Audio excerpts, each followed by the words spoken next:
že prepadnutie bolo oznámené na políciu. Páchateľ sa bude chcieť dostať čo najskôr, samozrejme, pomocou rukojemníka z miesta. Práve vychádza,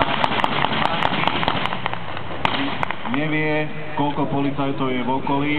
Prichádza prvý policajt, ktorý je na mieste činu, snaží sa nejakým spôsobom zistiť situáciu a vlastne zachrániť život tohoto rukojemníka tým, aby ho presvedčil.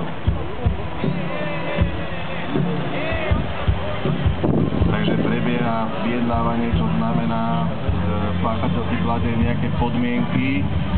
Podľa toho, čo som počul, chce vrtuľník, je to nejaký zvláštny páchateľ, chce letieť, ale predpokladám, že toto sa mu asi nepodarí. Jak poznám toho policajta, čo s ním vyjednáva, určite mu ponúkne auto a určite to bude tento Renault, čo je tu.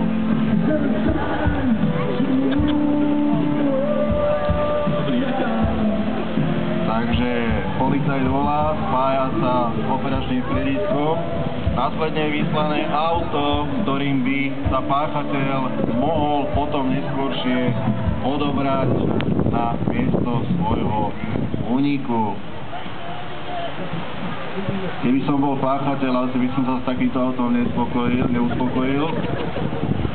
Ale zrejme asi nebude mať na výber, takže musí byť skromný. Prichádza zásahová jednotka, stále je vedený dialog. To znamená, policajt sa ho snaží presvedčiť, si manévre, prichádza k zásahu a je to tam. Takže páchateľ je pacifikovaný, spútaný, peňazí si neužije, autom sa neodvezie, situácia je ukončená. Takže ďakujem za pozornosť, toto bolo